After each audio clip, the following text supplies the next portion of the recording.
Merci beaucoup, Léa. Bonjour tout le monde. Merci d'être avec nous aujourd'hui. Alors, je me présente, Charles Bonhomme, responsable aux communications et aux affaires publiques à la Fondation David Suzuki. Alors, très heureux d'être avec vous aujourd'hui pour animer cette discussion sur les hydrocarbures et les engagements qui ont été pris pour se sortir de cette industrie. Alors, laissez-moi vous offrir un peu de contexte avant de plonger dans le vif du sujet. Il y a un an, lors de la COP 26 à Glasgow, le Québec a intégré l'alliance BOGA, Beyond Oil Gas Alliance, une alliance internationale de gouvernements et de parties prenantes travaillant ensemble pour faciliter l'abandon progressif de la production de gaz et de pétrole. Suite à ça, en avril dernier, le Québec adoptait une loi qui met fin à l'exploration et l'exploitation des hydrocarbures sur son territoire. Donc, en s'engageant à abandonner les hydrocarbures, à la veille de la COP 26, le gouvernement de François Legault souhaitait affirmer son rôle de leader en matière climatique. Alors, concrètement, comment s'est matérialisée cette adoption de projet de loi depuis avril dernier? Où on en est? Est-ce que la crise énergétique et politique en Ukraine a mis en péril cet engagement?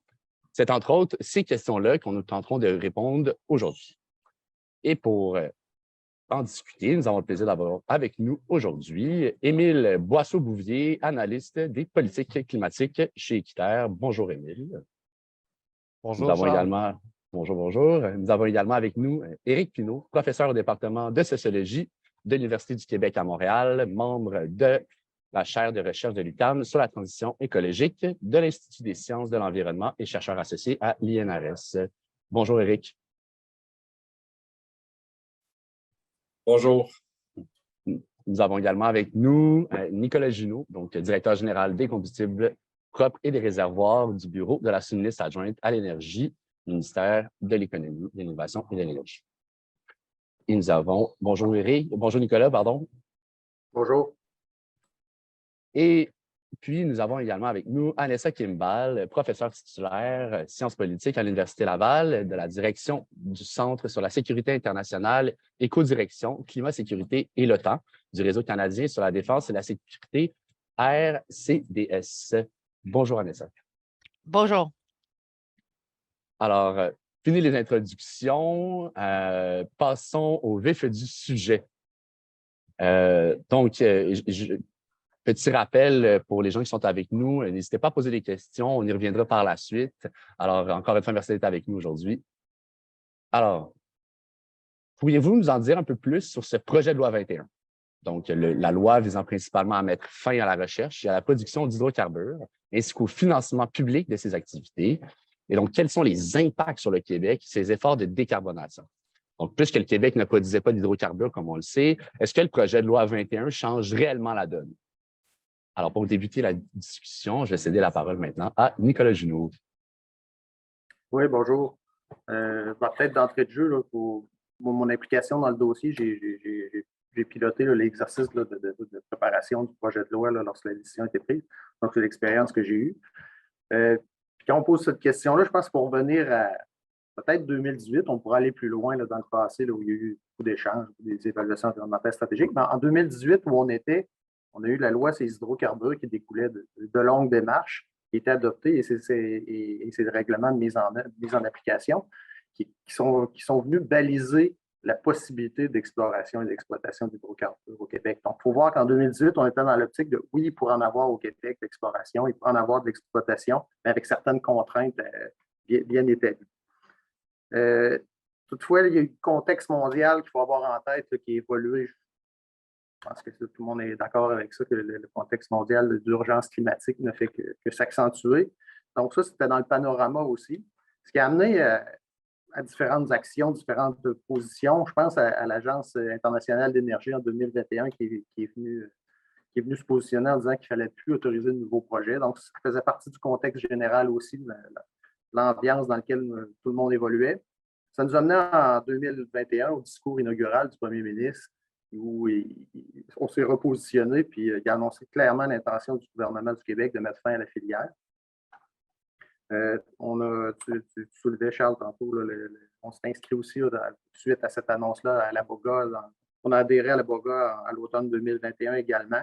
C'est un regroupement là, qui regroupe regroupement de différents États qui tentent de fermer la porte aux hydrocarbures. Donc, on pense au Costa Rica, la France, le Danemark, la Suède, le Pays de Galles, le Groenland, l'Irlande. Donc, on est dans une tendance quand même qui s'installe. Ça nous a amené au dépôt à l'Assemblée nationale du projet de loi 21, le PL 21, en février 2022. Ça nous a amené à des consultations particulières où certains d'entre vous avaient participé. Les gens sont venus déposer des mémoires, appuyer certains éléments du projet de loi. Ça nous a mené aussi à une étude détaillée un peu plus tard, en mars, avril, où chacun des articles du projet de loi a été regardé par l'ensemble des parlementaires. On a eu ensuite une adoption du projet de loi en avril 2022 qui nous a amené à la sanction par le lieutenant-gouverneur et une entrée en vigueur en août dernier. Donc, le 23 août dernier, l'ensemble de la loi est rentré en vigueur. Ce qu'on peut voir dans cette loi-là, qui est devenue une loi, on n'est plus dans un projet de loi, les éléments fondamentaux, fin de la recherche des hydrocarbures. Donc, ça, c'est interdit maintenant. La recherche et la production des hydrocarbures est interdite sur le territoire québécois. Il y a eu une révocation des licences en vigueur. Donc, l'ensemble des licences d'exploration essentiellement qui étaient en vigueur ont toutes été révoquées. Donc, les titulaires ont perdu leurs droits par rapport à l'exploration. Il y a une obligation de fermeture définitive des puits aussi que les titulaires de licences révoquées ont à leur charge. Pas à leur charge, mais qui ont l'obligation de les fermer. Ensuite, on a un programme d'indemnisation visant à offrir une compensation juste et équitable. Ça a fait l'objet notamment de discussions en commission parlementaire pour tous les titulaires voyant leur licence révoquée. On a un élément intéressant et supplémentaire aussi, quelque chose qui nous ouvre vers quelque chose de plus, une introduction de la possibilité de réaliser des projets pilotes dans les puits avant leur fermeture. Là, tous ces projets-là, il faut voir qu'il y a un élément fondamental, qu'il n'y ait aucune extraction d'hydrocarbures. Donc, ça, c'est écrit noir sur blanc dans la loi. Mais il doit permettre des éléments qui vont nous aider potentiellement dans la transition énergétique, dans la réduction dans notre lutte au changement climatique.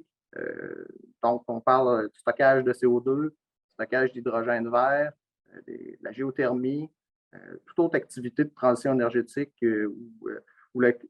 permettrait d'atteindre la carboneutralité ou atteindre des objectifs de lutte au changement climatique.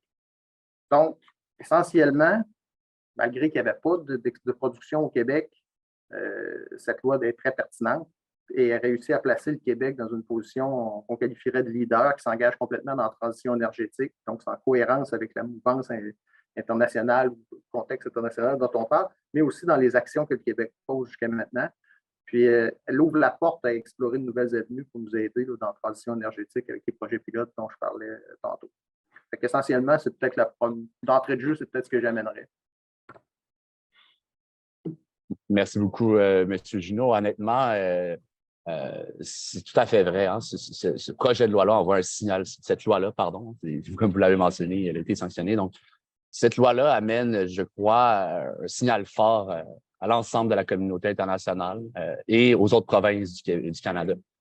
C'est bien beau de vouloir envoyer un signal fort au reste du monde, mais c'est aussi à l'échelle nationale que c'est important d'envoyer un signal fort. Donc, ça envoie un signal très fort au reste du Canada et même chose pour Boga. Hein. Donc, c'est évidemment quelque chose que nous, à la Fondation David Suzuki, on salue. On a d'ailleurs participé à ces consultations publiques, d'ailleurs avec Équiterre et plusieurs autres. Mais effectivement, c'est une loi qui envoie non seulement un signal fort, mais également qui permet au gouvernement du Québec de prouver, oui, un leadership à sa population. Et donc, c'est un excellent pas dans la bonne direction, bien évidemment. Donc, merci beaucoup encore. Ça nous amène donc à notre prochain thème / question qu'on va aborder ce soir. Pardon, je parle en temps d'Égypte. Pour vous, il est plus tôt, donc aujourd'hui. Quel signal ce projet de loi envoie au reste du monde? Je viens d'en mentionner une partie, M. Junot également, mais dans quelle mesure les récents événements en lien avec la guerre en Ukraine et la crise énergétique qu'elle a engendrée en Europe, d'ailleurs, pourraient impacter la mise en œuvre de ce projet de loi?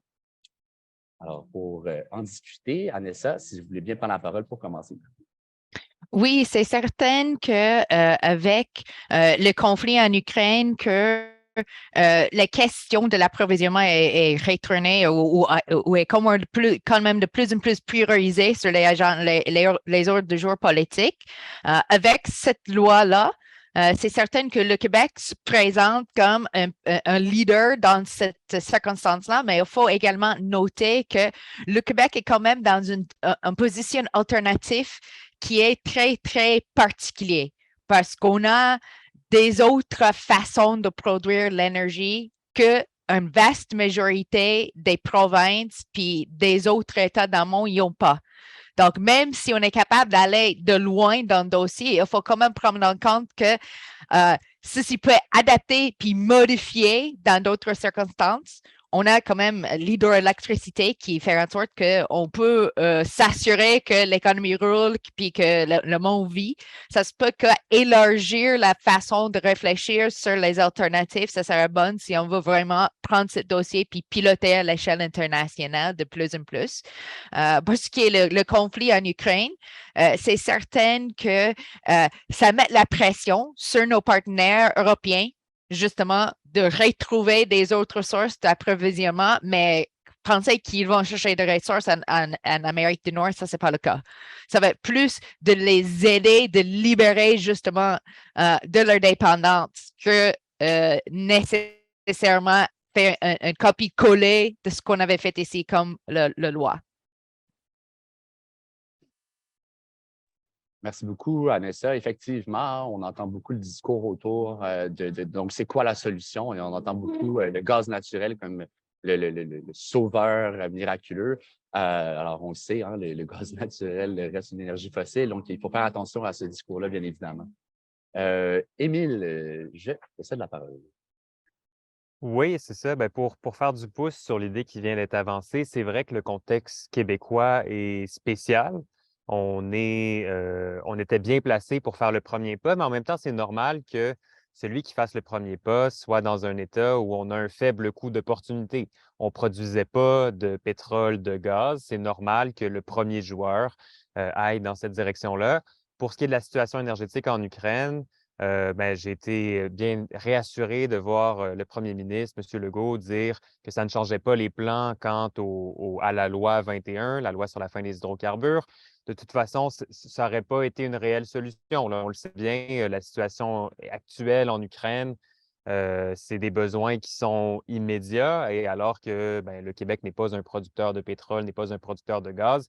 Si on avait fait un 180 degrés, on avait décidé de miser à fond sur cette avenue, comme certains pouvaient nous le suggérer, ça aurait été des projets qui n'auraient pas été prêts avant de nombreuses années, alors qu'on l'espère, le conflit ukrainien sera réglé d'ici ce temps-là. Et puis, de toute façon, il y a des alternatives, par exemple, le déploiement d'énergie renouvelable en Europe qui sont beaucoup plus... qui sont en lien avec la situation, en fait, qui vont répondre aux besoins beaucoup plus rapidement que celui du Québec. Donc, la situation énergétique en Ukraine ne change pas la situation du Québec par rapport à la loi 21. Après ça, pour ce qui est de cette loi-là, on envoie clairement le bon message au reste du monde.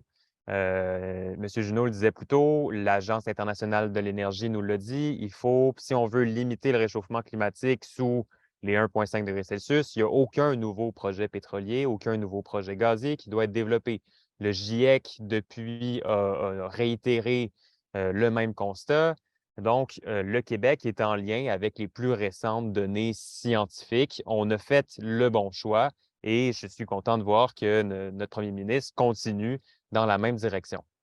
Après ça, une fois qu'on a fait ce pas-là, une fois qu'on s'est engagé aussi au sein de la BOGA, la Beyond Oil and Gas Alliance, la clé, c'est d'être un pionnier. Et pour être un pionnier, être un leader au sein de la BOGA, il va falloir partager notre expérience, inciter d'autres juridictions à venir rejoindre cette alliance-là. Quand je dis d'être un leader, par exemple, le Costa Rica, qui était un des deux États qui étaient à la tête de la BOGA, a dit récemment qu'ils allaient continuer à avancer avec leurs efforts domestiques, mais qu'ils allaient probablement prendre une moins grande place sur la scène internationale, entre autres au sein de la Beyond Oil and Gas Alliance, qu'ils allaient moins prendre ce rôle de leadership Moi, ici, j'y vois une opportunité pour le gouvernement du Québec. Monsieur Charette vient tout juste de débarquer à Sharm el-Sheikh. Je ne sais pas, je n'ai pas son agenda en tête, mais ce serait intéressant que le Québec prenne cette chaise qui s'annonce probablement vide pour être à la tête justement de la BOGA, qu'on joue notre rôle de leader. On est le premier État à avoir concrétisé, implémenté dans sa loi la fin des hydrocarbures. Je pense que c'est tout simplement un rôle naturel qui nous revient à nous d'aller prendre cette place-là. Puis comment est-ce qu'on partage notre expérience? C'est au sein de la BOGA, c'est en expliquant l'historique qui nous a menés là. M. Junot a fait un bon résumé tantôt. J'y ajouterais l'historique de mobilisation citoyenne québécoise. Ça fait des dizaines d'années que la société civile se bat contre des projets. On se rappelle bien du débat du gaz de schiste dans la vallée du Saint-Laurent. On se rappelle Anticosti. On se rappelle, bon, ça c'est un pipeline énergie-est, mais ça reste dans le domaine des énergies fossiles. Le Québec a un historique de mobilisation qui rend cette prise de décision beaucoup plus acceptable au sein de la société parce que ça fait longtemps qu'on en parle, ça fait longtemps qu'on en débat. Ça, il faut qu'on le partage aux autres juridictions pour qu'ils puissent apprendre de ou comment on a réussi à implanter un tel projet de loi. Il faut parler des difficultés aussi qu'on a rencontrées. Une de celles-là, c'est celle de l'histoire des compensations qui a été surtout le nerf de la guerre au moment où on devait rédiger le projet de loi, lorsqu'il y avait les consultations sur le projet de loi plutôt. On pourra y revenir plus tard probablement, mais c'était un des plus gros écueils, si je peux dire, ou des plus grands points de discussion lors des consultations. Donc, il va falloir qu'on partage notre raisonnement avec les autres juridictions. Il va falloir qu'on partage notre expérience. Le Québec peut être devant les tribunaux avec des gens qui poursuivent, disent que ces compensations ne sont pas suffisantes. Il va falloir qu'on partage cette expérience encore une fois. Donc, je pense que ça résume un peu. Oui, on a été les premiers. C'est normal qu'on ait été les premiers. On avait un contexte qui était bien spécifique. Maintenant, c'est à nous de saisir l'occasion de vraiment être un leader pour rejoindre d'autres personnes au sein de cette coalition parce que tout ce qu'on fait, c'est suivre les plus récentes données scientifiques. On écoute la science. Il va falloir que les autres l'écoutent aussi. Aidons-les dans cette tâche-là. Merci beaucoup, Émile. Je vais faire du peu sur ce que tu viens de dire. Écouter la science, c'est important, puis on est content que notre gouvernement fasse ça, effectivement. Puis on ne va pas se le cacher. Ce n'est pas tous les gouvernements qui font ça. Donc, chapeau au gouvernement du Québec d'avoir pris le leadership de le faire. Et tu mentionnais également l'historique des mobilisations. Effectivement, au Québec, on est un endroit où la mobilisation citoyenne date depuis des décennies. Et donc, j'en profite d'avoir la plateforme pour remercier toutes les gens qui se sont mobilisés au cours des dernières années pour que cette loi, voit le jour. Donc, je céderai la parole à M. Pinault. Oui, bien, je vais continuer là-dessus parce que c'est important quand on souligne la particularité du Québec par rapport à BOGA, de dire oui, bien, on avait déjà un mix énergétique qui prédisposait à faire le saut parce qu'on avait une électricité propre. C'est important de le souligner. On n'avait pas une industrie extractive établie. Ça aussi, c'est important de le souligner. Mais je réitère ce qui vient d'être dit. On avait aussi une historique de mobilisation. Puis je pense que ça en voit aussi dans les leçons à tirer de l'expérience québécoise, c'est que d'avoir une société civile mobilisée avec des ONG qui ont bâti une expertise et une crédibilité, qui ont des partenariats forts avec des scientifiques, qui sont capables de faire sortir les gens dans la rue, mais qui sont aussi capables de travailler de près avec le gouvernement pour la rédaction du projet de loi. Puis ça, c'est quelque chose quand même qui m'a frappé comme étant très important. C'est ce travail qu'on a fait ensemble avec le gouvernement sur le projet de loi. Je pense au préambule.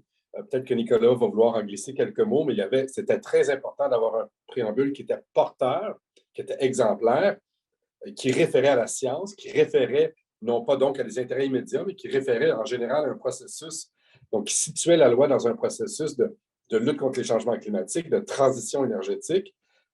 Et aussi, l'autre aspect qui est important, puis ça a été soulevé par Émile, c'est la question des indemnisations ou de la compensation. Mais en fait, c'est justement pas une compensation et c'est quelque chose d'important. Dans le projet de loi, les ONG et les experts comme moi, on a beaucoup souligné dans le cadre de la consultation à l'encontre de ce que voulait l'industrie. Il ne faut pas oublier que l'industrie était là, elle parlait fort, elle parlait d'une voix. D'ailleurs, des fois, c'était assez ambigu si c'était une industrie qui parlait ou l'industrie qui parlait d'une voix. Si c'était juste une entreprise, mais en tout cas, il y avait un porte-parole qui parlait très fort en disant « Écoutez, nous, on a des actifs, c'est une expropriation. On veut être compensé à la juste valeur de ces actifs. Et pour nous, la juste valeur de ces actifs, c'est les revenus futurs qu'on va pouvoir tirer de l'exploitation de ces gisements.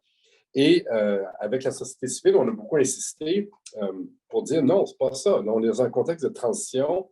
On est dans un contexte où ces hydrocarbures doivent rester sous la terre. Et donc, on n'a pas à compenser pour une valeur future parce qu'il n'y a pas de futur pour ces gisements-là, précisément. On peut par contre indemniser, si on veut, le travail de remplissage de formulaires, d'enregistrement de droits d'exploration. Oui, ça, c'est des coûts qu'on peut reconnaître comme étant légitimes. Et le gouvernement a suivi, est allé dans cette direction-là. Bon, évidemment, on n'aurait peut-être voulu aucune indemnisation, mais on comprend que ça, c'était une position de négociation. La position finale, ça a été une indemnisation pour l'effort que toute entreprise voudrait, toute entreprise doit dépenser un peu d'argent pour avoir une activité au Québec. Et donc, on a compensé ces efforts-là pour exister comme entreprise, tout simplement. Et ça va un signal fort à des juridictions qui, eux, auraient des enjeux plus importants avec une industrie qui existe, à dire, bien, oui, on peut reconnaître un actif, mais pas au-delà de telle année, parce qu'à partir de telle année, il ne devrait plus avoir d'exploitation d'hydrocarbures, si on suit la science. Donc, ça, c'est vraiment un gain qui me semble extrêmement important. Si j'ai le temps, je soulignerais peut-être un autre aspect, c'est que Beaugard a tenu le coup pendant cette période un peu frénétique où le chancelier allemand est venu, où on disait, bien là, il faut que l'Europe, faut que l'Amérique du Nord et surtout le Canada fassent quelque chose pour l'Europe. On a tenu le coup, on a dit non, nous autres, on est sur une trajectoire très différente. Puis cette trajectoire-là, finalement, on peut être conforté de voir que, en tout cas, en ce qui a trait à l'Allemagne, c'est un peu la direction que tente de prendre l'Allemagne, c'est-à-dire que plutôt que de retomber sur des sources d'énergie fossile, on profite de cette crise énergétique pour accélérer la transition. Puis ça a permis, je pense, de faire passer un test de réalité à certaines lubies qu'on avait au Québec et au Canada. J'en nomme deux. Le GNL comme solution magique aux problèmes de l'Europe et comme énergie de transition. Je pense que ça a été... Et l'hydrogène, comme l'hydrogène va faire partie des solutions, mais comme solution unique et miraculeuse qui va régler tous les problèmes énergétiques, je pense qu'on a pu faire le débat au Québec sur ces deux solutions magiques-là et voir que finalement, la réalité, elle est beaucoup plus du côté de la sobriété et de la descente énergétique que de se pitcher sur des nouvelles solutions miracles. Donc, pour moi, c'est ce qui est à retenir là, du Beaugard. Merci beaucoup. Effectivement, le terme sobriété énergétique est un terme qu'on entend de plus en plus et c'est intéressant d'avoir cette conversation-là. Je pense qu'on se doit d'avoir cette conversation-là au Québec. Donc, effectivement, tout à fait d'accord avec ce qui a été mentionné. Monsieur Junot, je vous céderai la parole. Oui, merci. Fort intéressant. Différents points qui ont été soulevés lors de l'étude du projet de loi, effectivement, là, le travail collaboratif, ça, c'était notable là, pour poursuivre différents projets de loi. C'était vraiment intéressant comme dynamique qui s'est créée avec les parties prenantes externes et même entre les partis, la commission parlementaire et les partis politiques. Il y avait quand même une approche très constructive autour de ça. Ça a été une belle expérience. Dans les autres éléments, par rapport à la BOGA ou le message que ça envoie, je pense que là, on a un rôle important au sein de la BOGA de partager l'expérience. Les autres cas vont être différents là, quand on pense à des juridictions qui ont déjà de l'exploitation, ils ont un défi différent, un plus gros défi devant eux. Mais l'expérience du Québec doit être partagée tant dans les défis d'élaboration de loi. Je pense qu'on a fait un très bon projet de loi, une très bonne loi. Il y a plusieurs aspects, on pourra en parler d'autres, mais donc, il y a quelque chose d'intéressant, ne serait-ce que juste dans la structure de la loi. Puis après ça, on va partager l'expérience de comment on l'a construit, puis à quoi on a pensé, puis il y a peut-être des lacunes qu'on va décoder, mais et aussi comment ça a été mis en œuvre. Parce quand on a un projet de loi, c'est une chose, après ça, il y a la mise en œuvre. Donc, les écueils qu'on peut avoir rencontrés ou les succès, je pense que ça va être très important de les partager. Ça va permettre à d'autres juridictions de faire mieux ou de faire pareil, de s'inspirer de l'exercice. On parlait de l'Ukraine. Lors des... vous avez parlé de M. Legault qui serait intervenu. Celui-là, je ne l'avais pas capté, mais lors de la commission parlementaire, le ministre Julien, à l'époque, avait été sollicité sur cette question-là. Faites-vous une erreur? Puis il dit non, il dit ça met en évidence l'importance de s'affranchir des énergies fossiles et de miser, d'aller plein gaz d'une certaine façon sur les énergies renouvelables. et d'investir massivement là-dedans. Je pense que ça résume un peu le propos qu'on a entendu là, des autres intervenants. C'est une belle occasion, finalement, de mettre de l'avant l'ensemble de nos énergies vertes.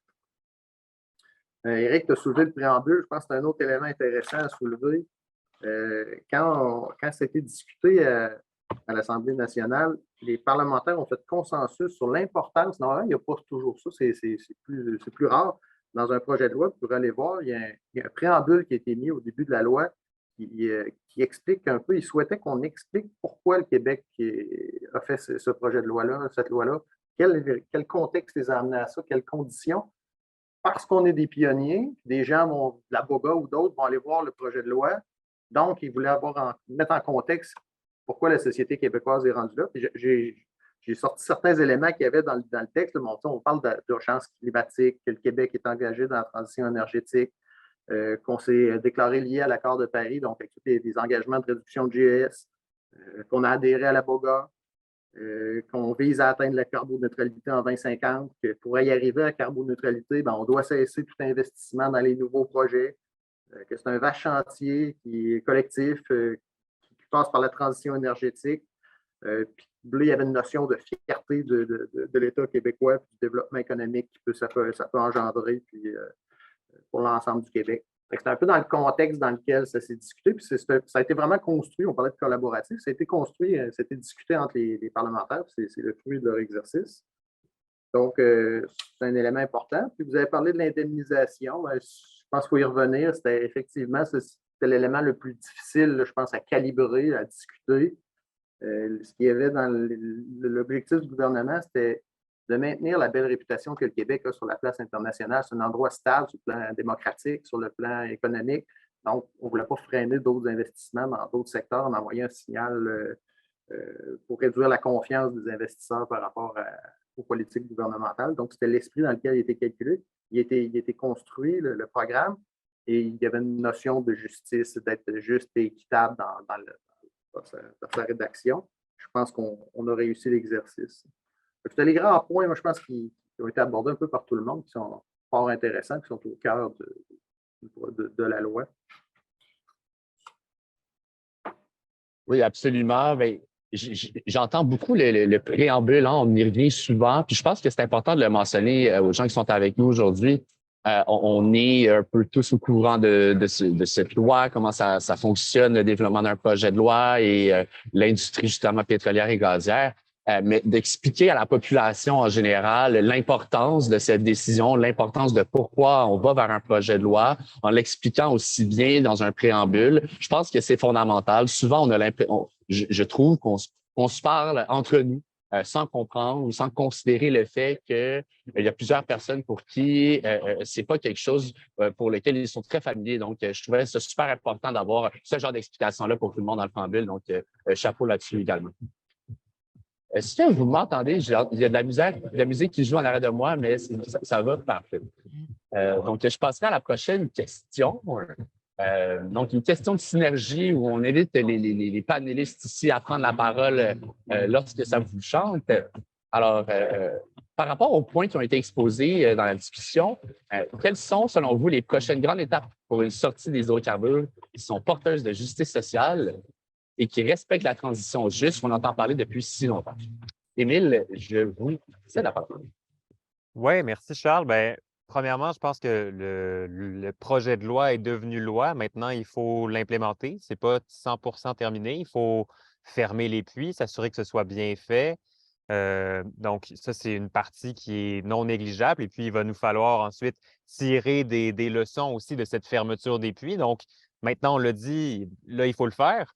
Il y a le débat sur les indemnisations, compensations, donc, on va voir comment les tribunaux vont trancher sur cette question-là. Ça va être intéressant sur le point de vue international aussi.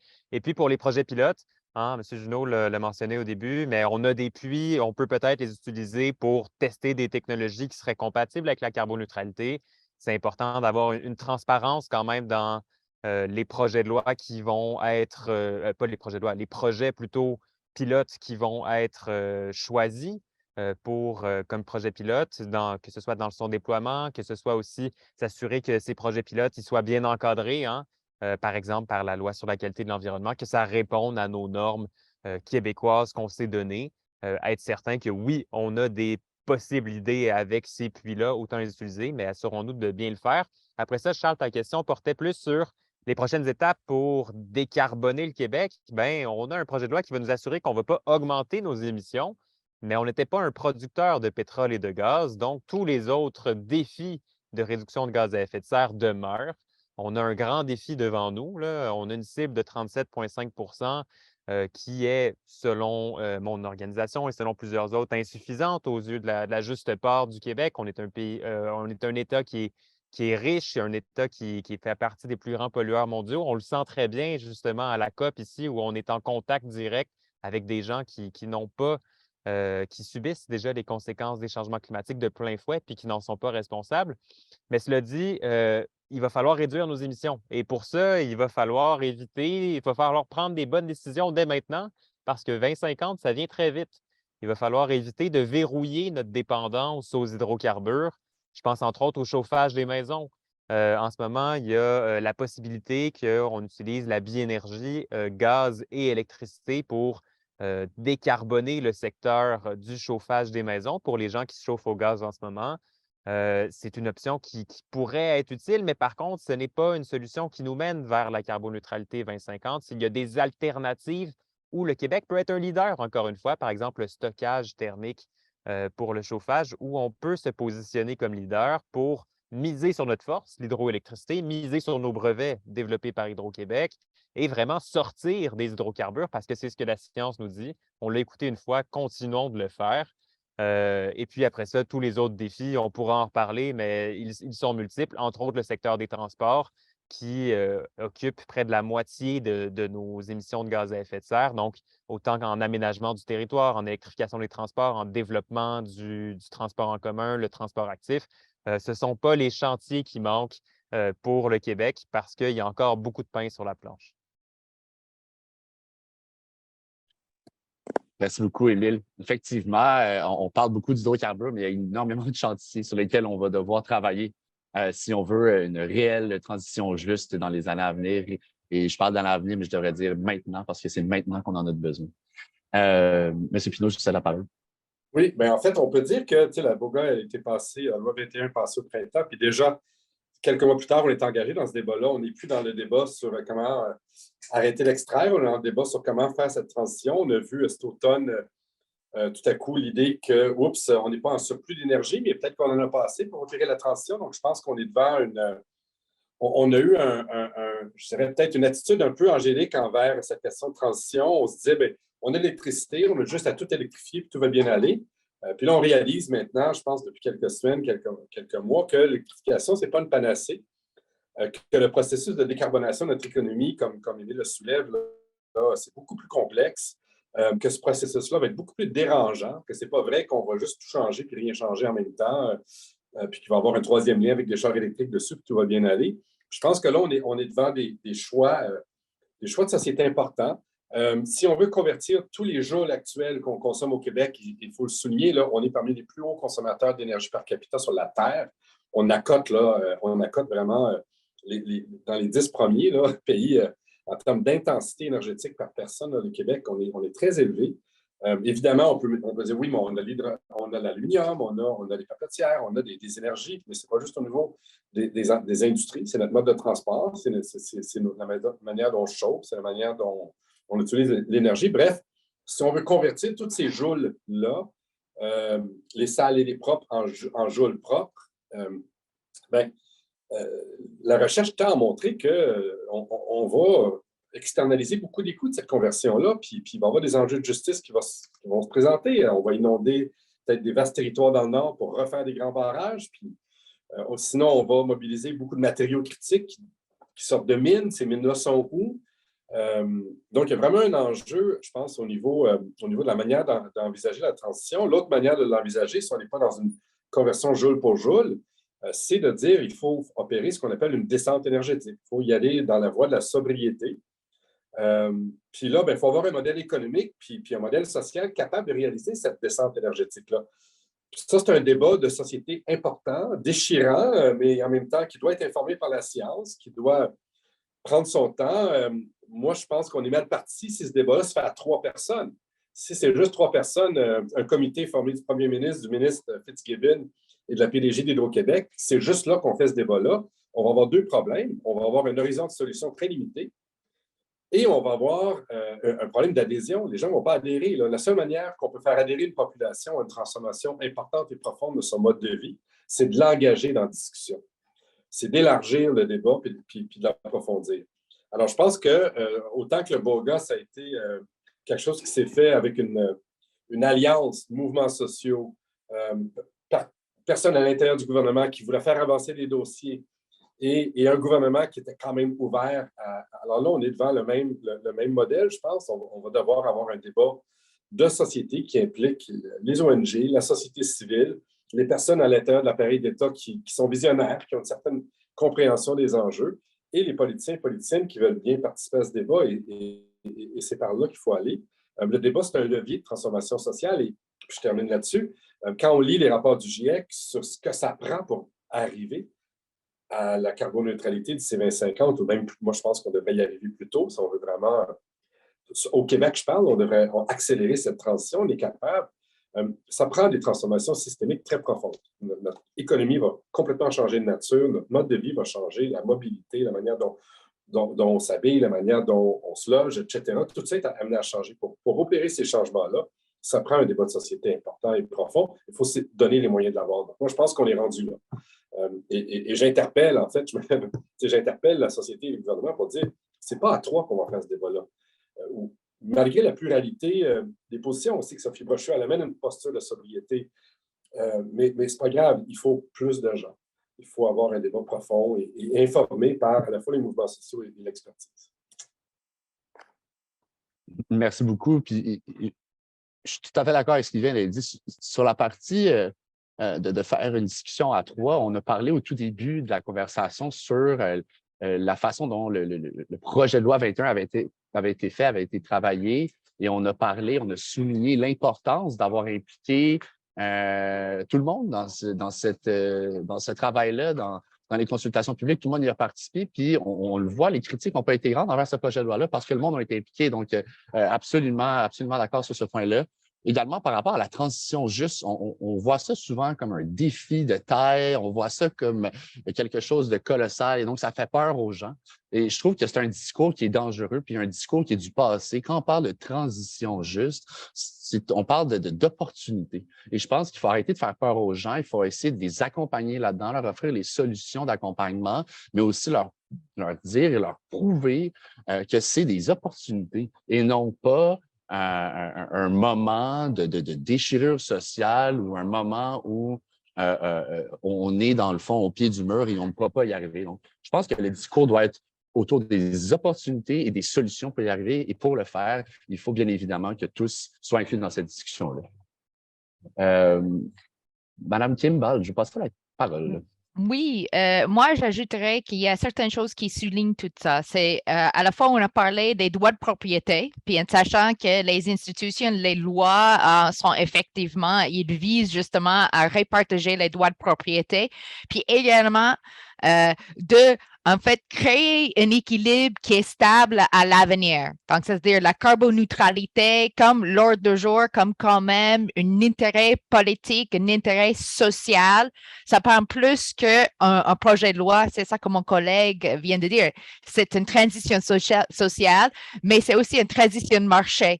Donc, à côté, mon père est quand même très, très de côté personnel dans ce domaine. Donc, lui, il a construit une maison carboneutralité. C'est extrêmement difficile à faire. Donc, si vous voulez savoir comment ça fasse, là, c'est extrêmement difficile à faire et ça prend complètement une nouvelle façon de vivre le vivre parce qu'en fait, c'est complètement solaire. Donc, ce qu'il fait maintenant, c'est que lui, il vend l'énergie au gouvernement parce qu'il réussit maintenant de vraiment de reverser la donne. Mais lui, il était quand même une plainte pour lui qui était une pleine passion pour des années avant que ça soit réalisé. Donc, on parle de la court terme, comment on puisse justement changer la société aujourd'hui. Il y a un ensemble des choses qu'on puisse faire, ça c'est certain. La deuxième chose, c'est justement l'indemnisation de ceux qui avaient déjà des droits de travailler ou des droits d'accès dans la région. Ça va être une discussion puis une partie de la négociation très, très difficile dans d'autres parties du monde. Donc, on prend pour acquis un peu qu'on avait, même si c'était très difficile, les intérêts ici de façon comparative dans la société, puis aussi dans le pouvoir politique, est pas pareil que dans les autres États. Donc, quand même, on avait une circonstance qui était très, très particulière. Et l'autre chose que on doit réfléchir, c'est justement tout ce qui est le côté, même si on réussit à changer la société puis changer la façon de le faire, tout ce qui est le côté sécurité et défense, tout ce qu'on dit, le développement durable, puis créer une défense verte et tout ça, ça c'est quand même un autre défi. En sachant que tout ce qui est l'industrie de défense, ça dépend beaucoup, beaucoup sur le pétrole, puis il n'y a aucun remplacement qui est possible dans tout ce qui est l'industrie militaire. Et ça, c'est aussi une autre chose parce qu'on sache au Québec, là, on a des industries de défense qui dépendent beaucoup, beaucoup, puis on dépend beaucoup sur ce secteur-là. Donc, quand même, moi, j'aimerais quand même faire le lien entre justement ce qu'on fait au niveau provincial, mais aussi réfléchir ce qu'on pourrait faire justement pour donner un exemple à l'échelle internationale. Donc, convaincre Bombardier à aller plus vert, convaincre nos grandes industries de défense, d'adapter la carboneutralité ici, d'avoir quand même une mise en œuvre qui est très, très claire. Donc, voilà, merci. Merci beaucoup. Ben, félicitations à votre père. Ben, c'est incroyable quand même comme projet. Donc, félicitations. Si on avait tous les moyens de pouvoir faire des maisons carboneutres, je suis convaincu ici dans la discussion qu'on le ferait. Vous avez mentionné un élément fort intéressant qu'on n'a pas eu l'occasion d'aborder beaucoup lors de la discussion, le militaire, le secteur de la défense. Et c'est sûr que c'est quelque chose d'extrêmement compliqué et c'est une question pour une autre conversation car on pourrait en parler longtemps, mais c'est un angle qu'on oublie souvent dans la conversation, donc super pertinent de l'avoir mis de l'avant. J'aimerais peut-être mentionner aussi, on parle de transition juste, puis j'ai l'impression que c'est un mot qui fait. J'ai parlé de peur tantôt, puis j'aimerais ça peut-être boucler la boucle sur cet enjeu-là avant de vous laisser la parole, mais je pense que transition juste, il faut que ça rime aussi avec réalité. Et je pense que l'un et l'autre sont indissociables. Il faut parler non seulement quand je parle de réalité, je parle de réalité des travailleurs sur le terrain. On parle, mais il y a des vies qui sont affectées par cette transition-là. Et donc, il faut accompagner ces gens-là.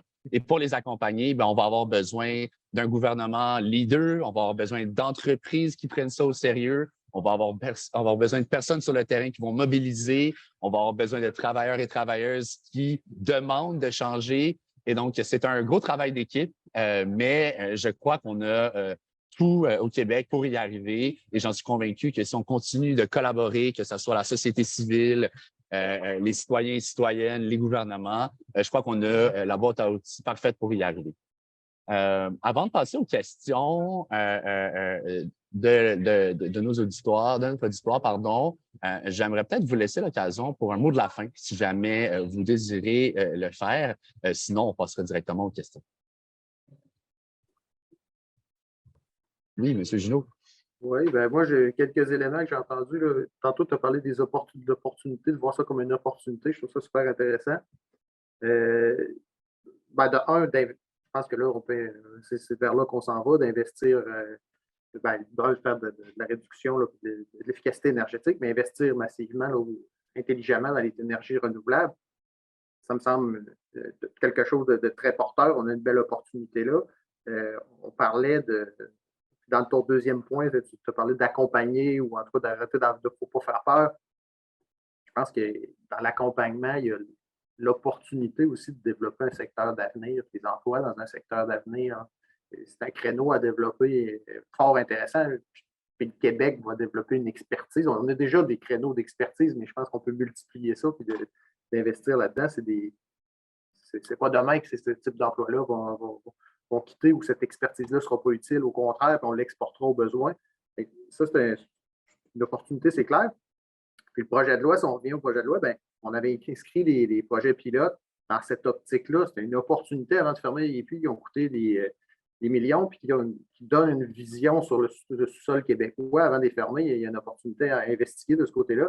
Et tantôt, Émile, tu soulevais, c'est important qu'il y ait de la transparence. Dans le projet de loi, il a été construit là-dedans, hein, dans cette optique-là. Il y a une obligation d'informer le ministère de l'Environnement dès qu'il y aura un projet sur la table. Il y a une obligation que toutes les autorisations environnementales en vertu de la LQE soient obtenues avant que le ministre de l'Énergie puisse émettre un arrêté ministériel qui va venir baliser l'ensemble des paramètres, parce que là, c'est un cas spécifique qu'on fait un projet pilote. On a comme trois niveaux de protection pour s'assurer qu'il y ait un encadrement rigoureux autour d'un projet pilote, que les gens soient informés, puis que l'environnement soit partie prenante. Quand je parle de l'environnement, mais ça mène à un autre point. Pour la fermeture des puits, on ne l'a pas abordé tantôt, mais il y a quelque chose dans le projet, dans la loi que je trouve très pertinent. On est venu introduire une obligation pour le ministère, pour le gouvernement, de faire des études hydrogéologiques sur les puits qui n'en avaient pas, que la plupart n'en avaient pas, pour s'assurer de bien connaître la situation avant d'autoriser les travaux de fermeture. Donc, s'il y a une contamination des eaux souterraines, on va le savoir. Puis avec le ministère de l'Environnement, l'équipe des eaux souterraines de l'environnement va travailler à s'assurer que ce qui va être autorisé comme travaux de fermeture va prendre en compte l'ensemble de l'enjeu autour d'un puits. Donc, on s'assure d'une protection de l'environnement à plus long terme. Et je pense qu'il y a quelque part, il y a une justice pour les citoyens ou les gens autour ou la communauté qui a accueilli ce puits-là. Il y aura à tout le moins cet élément-là. C'est les points que je voulais soulever là, en fin de course. Si je peux faire un suivi, en parlant des opportunités, il faut prendre en compte aussi qu'on a des partenaires internationaux qui sont intéressés, qui s'engagent beaucoup dans ce dossier-là, notamment le Canada, puis à Montréal, on va créer le nouvel centre d'excellence sur la sécurité climatique et l'OTAN. On va avoir des partenaires qui vont investir davantage avec le Canada. Ça peut inclure le Danemark, le Suède, le Finlande, qui sont tous des partenaires assez importants pour le Canada et le Québec, y compris le Grand Nord, qui est une des défis, qui est une des régions qu'on veut justement garder, qui devrait être sur l'ordre du jour quand on parle de réchauffement climatique. Au Canada, c'est une partie essentielle de l'identité canadienne, mais aussi des partenaires comme le Nouveau-Zélande puis l'Australie, qui sont des États dans lesquels il peut y avoir aussi le même type parce que pour eux autres, ils ont la capacité beaucoup d'exploiter l'énergie solaire puis les autres énergies qui sont plus environnementales. Donc, c'est-à-dire que nous autres, on a notre particularité, mais réfléchissez plus largement pour être ce leader-là, pour piloter, pour trouver des partenaires qui peuvent justement prendre ce projet puis l'agrandir plus largement à l'international, puis aux autres régions, aux autres municipalités. Il n'y a pas une place qui est plus petite. Si on veut changer la société, il faut que ça prenne place par place, État par État, ville par ville. Et ça, c'est comment on va ensemble vraiment essayer d'avancer dans ce dossier dans le court terme. Merci beaucoup. Alors, je vois que... Oui, Émile. Oui, donc je vais en profiter pour un dernier petit mot aussi de conclusion. Je pense qu'avec ce projet de loi-là qui est devenu loi, le Québec est un pionnier dans le domaine de la fin, de l'exploration, l'exploitation des hydrocarbures. Il va falloir continuer dans la même direction pour le reste de nos autres défis environnementaux. Les autres défis sociaux aussi sont extrêmement interreliés. Et pour ça, il va falloir une discussion franche, une discussion qui est lucide sur quels sont nos objectifs environnementaux, quels sont nos objectifs sociaux. Dans le contexte nord-américain, oui, mais dans le contexte mondial aussi. Le Québec se positionne comme un leader en Amérique du Nord. C'est vrai qu'on est moins pire, je dirais, que nos voisins. Mais quand on est dans un contexte mondial, on reste quand même un extrêmement grand pollueur par habitant. Et là, il y a encore la moitié de notre énergie qui est fossile. C'est un grand défi qui est devant nous. Il va falloir en faire un projet de société qui est porteur d'espoir, qui est porteur d'avenir, qui est porteur de richesse. Donc, pour ça, je pense que la clé, on en a discuté plus tôt, c'est d'intégrer les gens à la discussion, d'en faire un réel projet de société pour que les gens embarquent dans le train, qu'ils ne soient pas réfractaires au changement, que la transition socio-économique soit synonyme de gain pour eux et d'espoir pour eux, parce que ça doit être notre projet collectif. C'est un projet qu'on n'a pas le choix de réussir. Donnons-nous les moyens d'y arriver. Merci beaucoup, Émile. Monsieur Pinault, est-ce que vous voulez également faire un petit mot de la fin? Dernier mot, oui. Puis pour continuer sur ce que Émile vient de dire, bon, en ce moment, on est à la COP. Vous êtes à la COP sur le climat. Il va y avoir la COP sur la biodiversité qui va arriver à Montréal dans quelques semaines. Et là, on va discuter de protection des milieux ici et ailleurs. Et on va aussi discuter du lien entre les deux crises, la crise de la biodiversité, la crise climatique et les arbitrages malheureux qu'il pourrait y avoir si on met sur certaines solutions pour régler une crise, puis finalement, ça se traduit par une amplification de l'autre crise. On peut penser au recours massif à des technologies de reforestation, de déforestation, reforestation par des plantations. On peut penser aussi à tous les dommages environnementaux qu'engendre tout ce qui sous-tend l'électrification. Donc, tous les minéraux, métaux critiques qui sont impliqués dans les systèmes à la base de l'électrification. Bon, les grands barrages aussi, c'est un enjeu. Bref, je pense qu'il faut, dans cette discussion, faire pas déshabiller Paul pour habiller Jacques, puis vraiment affronter les deux questions en même temps. Donc, pour moi, ça, je pense que c'est un aspect important. Et c'est pour ça que je pense que la question de la sobriété est extrêmement importante. Et si on veut vraiment s'engager dans une descente énergétique, qui n'est pas juste une meilleure efficacité, mais qui est aussi peut-être de changer certaines habitudes, de changer certaines manières d'organiser l'économie pour moins dépendre d'une certaine intensité énergétique, mais ça va aussi impliquer des enjeux d'équité et d'égalité. Je pense que si on veut engager la société dans une transformation, mais qu'on le fait tout en maintenant les inégalités telles qu'elles existent aujourd'hui, ça va juste rebondir contre nous, puis il n'y aura pas de transition. Donc, je pense qu'on a des défis, comme Émile l'a dit, socio-écologiques. Je pense que les deux vont main dans la main. C'est ça qu'on entend par transition juste. Hein. Ça va au-delà de juste protéger les emplois des gens qui travaillent dans une raffinerie ou dans une entreprise gazière. C'est plus large, la question de la transition juste. C'est quitte à transformer toute la société pour arriver à la carboneutralité, on devrait en même temps, c'est des co-bénéfices, on devrait en même temps s'attaquer à d'autres problèmes comme les inégalités sociales, ici et ailleurs. Très bien dit, merci beaucoup. Alors, je vois que notre conversation a suscité beaucoup d'intérêt parce qu'on a plusieurs questions. Donc, je vais vous poser une question que l'on a ici. Donc, est-ce que la loi 21 expose le Québec à des poursuites pour des compensations reliées aux investissements réellement faits et à des profits hypothétiques? Je peux la relire au besoin, là, si jamais. Oui, M. Ginaud. Il est possible qu'il y ait des recours. Il y en a des recours actuellement en justice, mais moi, je n'irai pas plus loin. Là, je vais laisser les tribunaux et tout ça travailler la question et regarder ça. On ne commente pas. Oui, M. Pinault. Oui, puis il y avait un enjeu. Il y a un enjeu en arrière de ces demandes-là, c'est que les détenteurs de permis d'extraction prétendaient être assis sur des milliards, mais cette démonstration-là n'a jamais été faite. Et là, ça renvoie à toute la nature de l'économie extractive, puis la manière dont, pour quelqu'un qui détient finalement un droit sur un gisement, de mousser ça pour pouvoir avoir accès au marché financier, pouvoir faire des transactions financières sur la valeur anticipée d'un gisement, c'est peut-être aussi important que d'un jour, peut-être, installer un puits puis l'exploiter réellement. Il y a une logique financière là, qui est inhérente à l'économie extractive, puis je pense qu'il ne fallait pas, puis je pense que le Québec a été très sage, se laisser prendre à ce jeu-là. Donc, je pense que les tribunaux vont voir ça un peu du même œil en disant, on comprend que vous aviez besoin de faire un petit cirque là, pour les investisseurs, pour attirer finalement des investisseurs sur les marchés financiers, mais bon, on comprend qu'on est très, très, très, très, très loin de l'extraction rentable d'un gisement, de l'exploitation rentable d'un gisement. Excellent, merci beaucoup. Je pense que la réponse a été bien répondue. Donc, ici, j'ai une question que je vais poser en question plus large et que je vais poser en sous-question. Donc, est-ce que le nucléaire peut être une solution pour décarboniser la production de l'électricité en Europe?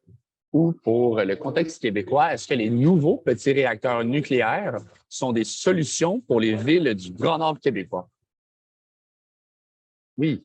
Je peux peut-être me lancer. Pour ce qui est du contexte européen, bon, moi, je suis spécialiste des marchés québécois et des marchés canadiens, donc je ne suis pas spécialiste du marché européen.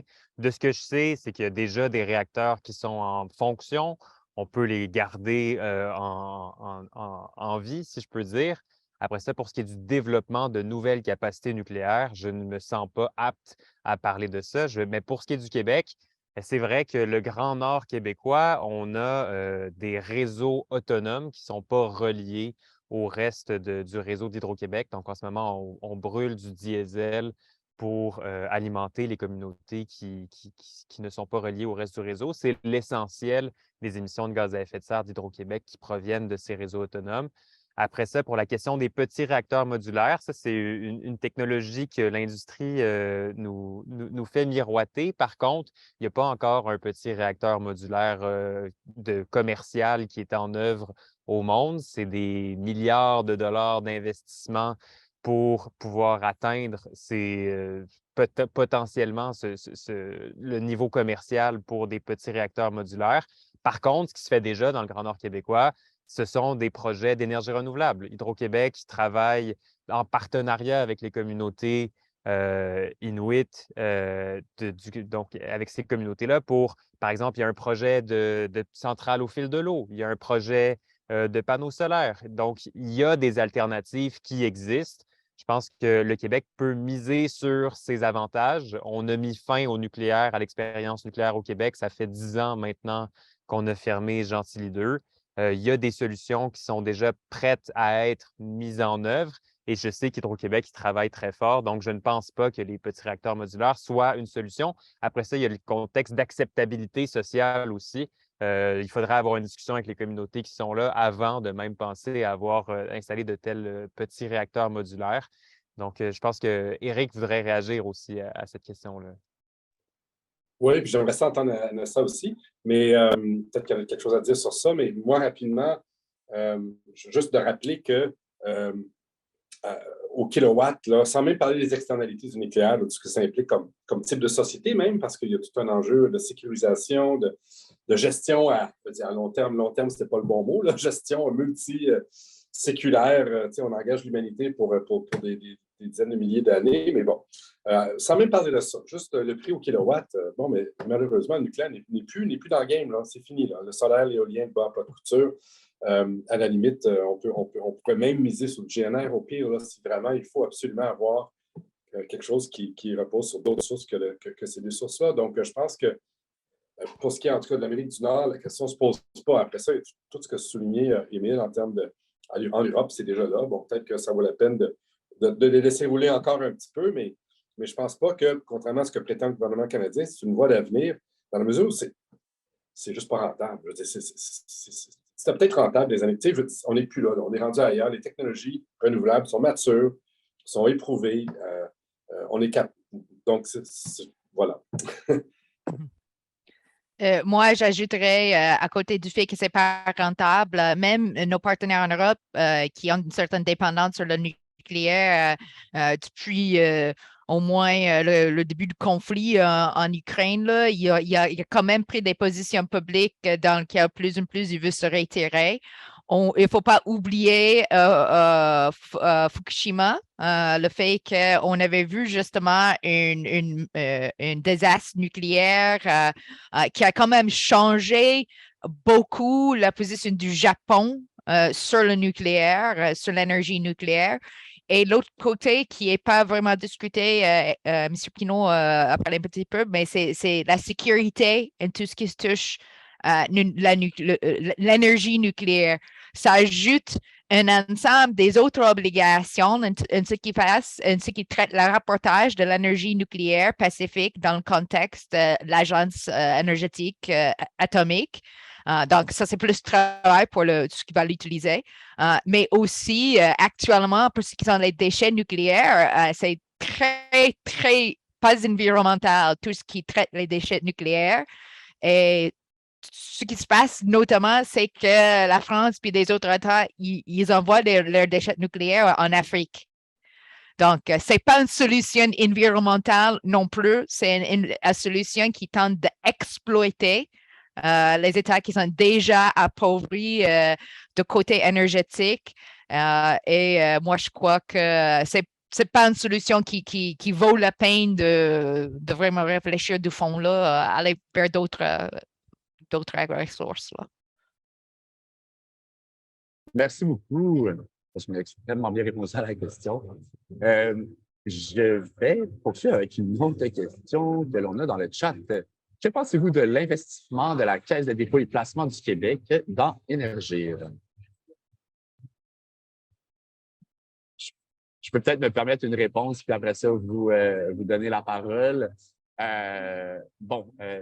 Pour nous, à la Fondation David Suzuki, et comme plusieurs experts de la société civile et autres le disent, le gaz naturel n'est pas une énergie du futur, une énergie renouvelable, c'est une énergie fossile.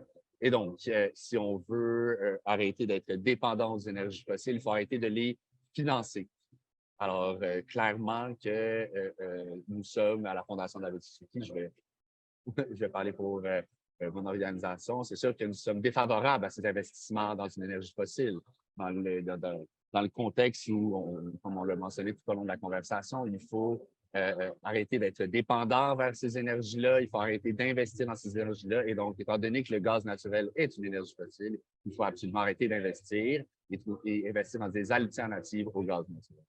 Alors, voilà pour ma petite réponse. Je ne sais pas s'il y a quelqu'un d'autre qui voudrait réagir à cette question-là. Oui, M. Pinot. Je suis sûr que les autres vont vouloir réagir un peu aussi, mais moi, je vais dire quelque chose peut-être de contre-intuitif, mais je pense que c'est une bonne chose parce que ça place Énergir dans le périmètre de l'État. Et ça donne une prise donc, politique sur l'entreprise pour contribuer à sa transformation fondamentale et radicale. Je sais que la direction actuelle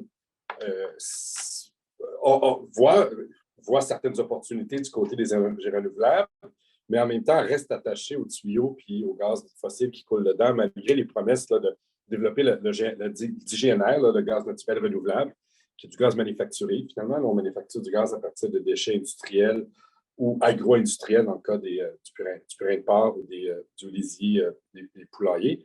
Mais bref, ce modèle-là n'est pas vraiment à la hauteur de ce que l'entreprise doit devenir. Donc, la Caisse peut peut-être exercer une pression saine sur l'entreprise pour, avec les travailleurs, forcer sa conversion parce qu'il y a de la place au Québec pour une entreprise qui accompagne les villes, les transporteurs, les transformateurs, les extracteurs même, dans leur transition. Et Énergir est probablement bien positionné avec Hydro-Québec pour faire ce travail d'accompagnement.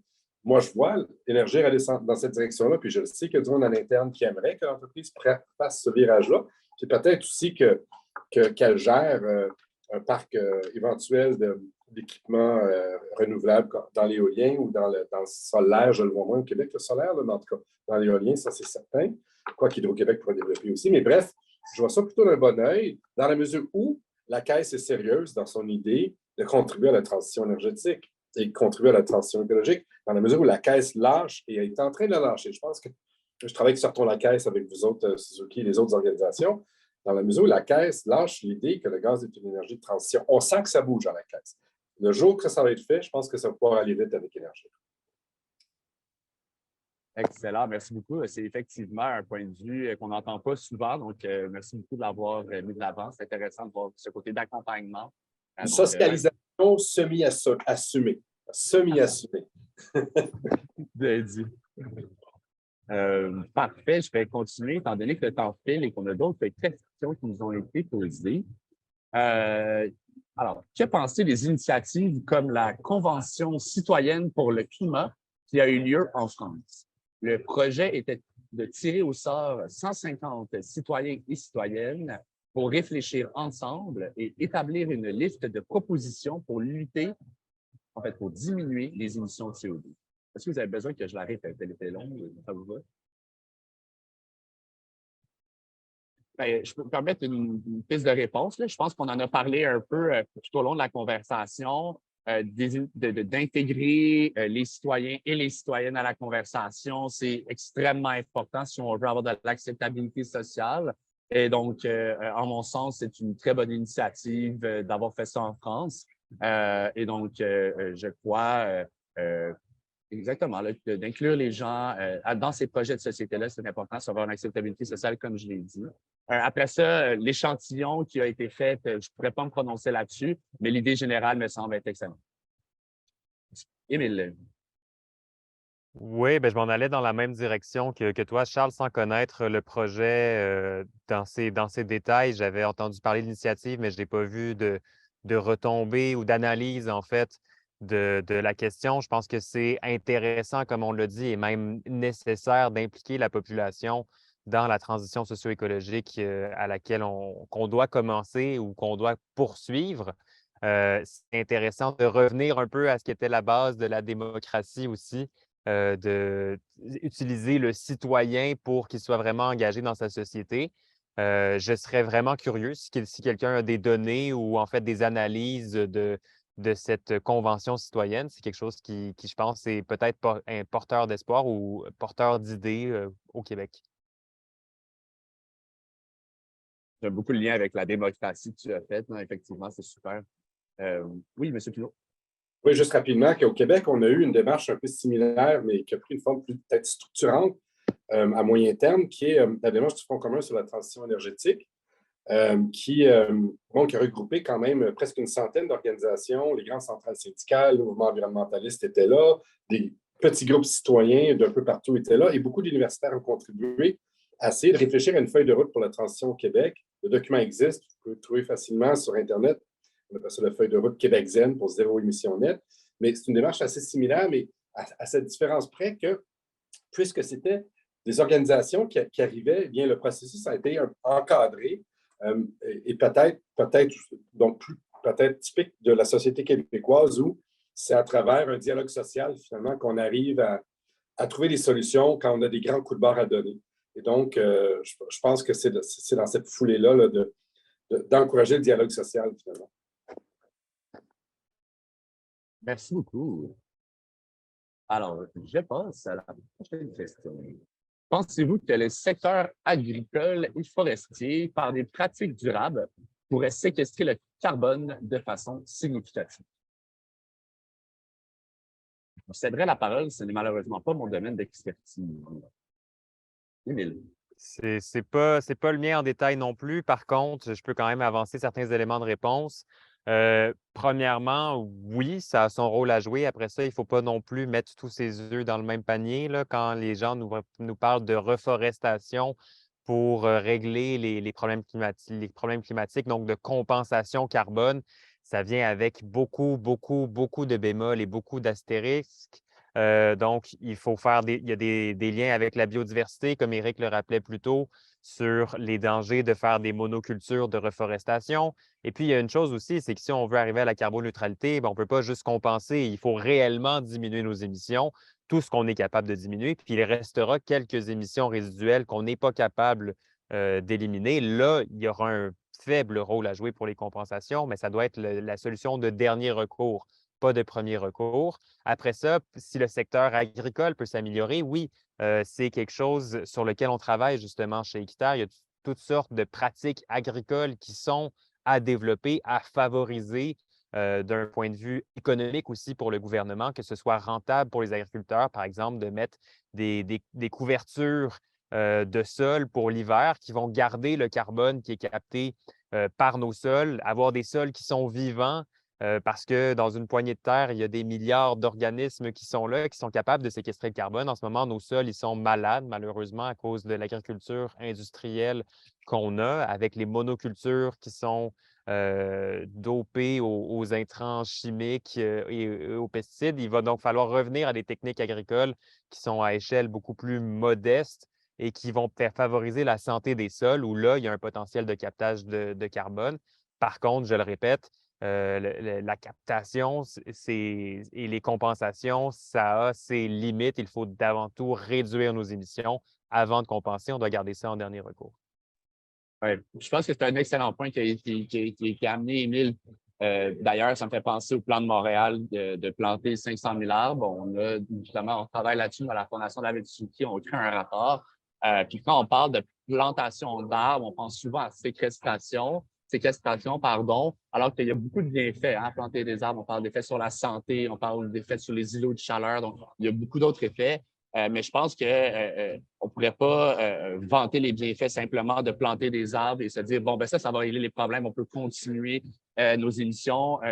L'un n'amènera pas l'autre. Je pense qu'il faut, oui, avoir une stratégie de plantation d'arbres qui va être super importante pour les éléments que je viens de mentionner et également pour séquestrer le carbone, mais ça n'empêche pas que le plus important, c'est de réduire nos émissions de gaz à effet de serre. Monsieur Pinault. Oui, juste pour dire que deux choses. Premièrement, je pense qu'au Québec, en ce moment, malheureusement, tant l'agro-industrie, je pense aux grandes cultures, la manière que les grandes cultures traitent les sols ne nous amène pas dans cette direction-là, nous amène à des sols qui perdent du carbone plus qu'ils en gagnent. Et la foresterie aussi commerciale, dans la mesure où elle traite la forêt avec le cycle de coupe qu'on a actuellement, a un effet pour endommager la forêt à long terme et donc diminue sa capacité de stocker du carbone. La pression qu'on met avec la croissance qu'on veut sur ces deux environnements-là ne nous amène pas dans la bonne direction. Mais il y a un rapport aussi qui est sorti la semaine passée qui s'appelle The Land Gap Report, qui regardait justement, qui a fait l'addition de toutes ces projections que les États font de on va planter tant d'arbres, on va sauver tant de milieux, et qui les additionnent. Puis, les promesses qui ont été faites, ça équivaut à toutes les terres qui sont en culture en ce moment sur la Terre. Donc, il faudrait qu'on arrête de cultiver les terres qu'on cultive pour planter les arbres si on voulait réaliser toutes les promesses qui ont été faites par tous les gouvernements. Donc, ça ne s'additionne juste pas. Les gouvernements, malheureusement, incluant le gouvernement canadien, font des promesses qu'ils ne peuvent pas tenir en reforestation ou en afforestation. Ça, c'est un premier problème. Il n'y a pas assez d'espace. Il faudrait aller planter des arbres sur la Lune ou sur Mars. Deuxième problème, c'est que la comptabilité fonctionne mal parce qu'on compense aujourd'hui les émissions avec du stockage de carbone qui a un cycle de 70 ans ou d'une centaine d'années. Mais dans les 100 prochaines années, ça se peut que nos forêts deviennent des sources d'émissions et non plus des puits. S'il y a un feu de forêt, et donc, il y a un problème de comptabilité, c'est qu'on se permet de brûler aujourd'hui en plantant un arbre, mais ça compte. Le stockage, il va se faire dans 30 ans, là. Et donc, il y a un mismatch entre c'est un problème de comptabilité environnementale. Et donc, là, je pense qu'il y a du ménage à faire dans la notion de net, de gain net. Oui, très bon point. Alors, ça complétait les réponses. Oui, Mme Kimball, je vous cède la parole. Oui, j'ajouterais encore une fois un peu du côté individuel que pour ce qui est le secteur agricole, ce qu'on a assisté, c'est quand même une transition dans le secteur dans lequel on a observé cette transition vers les grandes fermes corporatives dans lesquelles les fermes multigénérationnelles, familiales ont quand même perdu leur place dans le marché. On observe ça aussi à Québec. Et en fait, le problématique, c'est justement de survivre dans un marché qui mettait de plus en plus de pression. Il n'y avait que deux choix, soit aller de plus en plus grand ou aller envers la spécialisation. Et c'est ça qu'on observait avec plus ou moins le tour biologique. Donc, on a vu justement certaines qui ont vraiment... aller vers le biologique quand tu as une grande ferme, là, c'est très, très difficile. On parle d'une transition de territoire qui prend au moins 5 à 6 ans. Pendant cette période-là, si vous produisez, par exemple, le lait, vous avez besoin de retrouver un autre vendeur parce que vous ne pouvez pas vendre votre lait dans la grosse compagnie ni dans le petit producteur qui est tout biologique. Donc, ça prend vraiment... Pour ce secteur-là, des fois, on va donner des certains programmes ou bénéfices, mais au niveau individuel, là, ça va très, très difficilement de convaincre les jeunes, par exemple, continuer dans le secteur agricole dans lequel ils ne voient pas nécessairement un avenir qui est réconciliable avec le développement durable, avec une vie verte et des choses comme ça. Et ça, c'est une autre pression dans cette industrie-là. Très bon point. Alors, pour conclure cette belle conversation, je vais vous poser une dernière question, chers panélistes. Alors, la COP 26 à Glasgow, le Québec s'est assigné un objectif de non-utilisation des hydrocarbures. Où en sommes-nous maintenant à la COP 27? Le Québec pense-t-il s'aligner à ce même objectif pendant qu'il n'a pas tenu à le faire pendant la COP 26? Je peux répéter la question si vous avez besoin. Il y a eu beaucoup de COP dans la même phase, donc je peux le... Oui, ben, je ne suis pas certain de savoir à quel objectif on réfère. À la COP 26, le Québec, comme on en a parlé lors du panel, c'est lié à la BOGA pour mettre fin à l'exploration et l'exploitation des hydrocarbures. Par contre, pour ce qui est de la non-utilisation des hydrocarbures, j'aurais bien aimé, j'aurais bien souhaité qu'on en soit là, mais à moins du contraire, d'avis contraire, je ne pense pas qu'on se soit donné un tel objectif. En fait, ce serait plutôt compliqué étant donné que la moitié de notre énergie consommée au Québec est encore fossile. Il va falloir arriver vers une non-consommation des énergies fossiles, mais par contre, je ne pense pas que ce soit dans les plans à très court terme. C'est justement pour ça qu'on doit planifier cette transition socio-écologique. C'est pour atteindre ce but-là. Si je peux peut-être me permettre de rephraser la question ou de poser la question d'une autre façon, peut-être. Est-ce que le Québec, à la COP 27, pense aller dans des objectifs un peu plus rigoureux en termes d'hydrocarbures, peut-être? On peut se lancer dans cette direction-là pour la conversation, bien évidemment. Monsieur Gillot. Pour l'instant, pas d'annonce à la COP pour l'instant, à ce que je sache, mais s'il y en a, je serais bien content de les apprendre. Mais essentiellement, le Québec, on a nos objectifs de réduction d'utilisation des produits pétroliers. On a des objectifs sérieux de réduction de GES. On a des objectifs, on a des actions, on a du financement, puis des programmes, puis il y a de la réglementation qui vise à faire lever tout ce qui est énergie renouvelable au Québec. On maximise l'électrification. On a les bioénergies qu'on tente de faire lever et de se développer au Québec pour compléter les endroits où l'électrification ne fonctionnera pas ou pas pour l'instant. Donc, c'est plus cette stratégie-là qu'on a, donc, mais ce n'est pas négligeable ce qui reste à faire. Là, on a l'ordre de 50 au-dessus de 50 qu'on utilise encore d'hydrocarbures. Mais c'est une priorité gouvernementale depuis un bout de temps. Mais la COP 26, je pense que ça a été un jalon, mais on a fermé, on a envoyé un signal clair. Comme on disait tantôt, on a mis le couvercle sur cette marmite-là, mais il y a tout un chantier dans lequel on est lancé. Tout le monde ici, c'est clair que c'est notre priorité, là, la transition énergétique. Donc, c'est là qu'on est. Merci beaucoup. Peut-être pour boucler la boucle sur cette question-là, il y a eu un complément d'information à la question que je vais vous lire. L'un des mécanismes de la République démocratique du Congo, dans le fond, le Congo se prononce comme pays solution face à ce problème avec la mise en place de ces minéraux stratégiques comme le cobalt, le lithium. Et donc, ça pourrait aider le Québec face à ce problème. Et on nous dit qu'on nous suit cette conversation est suivie depuis la République démocratique du Congo. Alors, on vous salue, on vous remercie de nous suivre et j'en profite pour remercier tout le monde d'avoir été avec nous aujourd'hui. C'était une conversation riche. Je remercie M. Junot, Mme Kimball, M. Bosso-Bouvier, M. Pinault, les dialogues pour le climat. Et je vous invite à suivre la programmation des dialogues pour le climat. Le lien est dans le chat et de nous suivre sur les réseaux sociaux.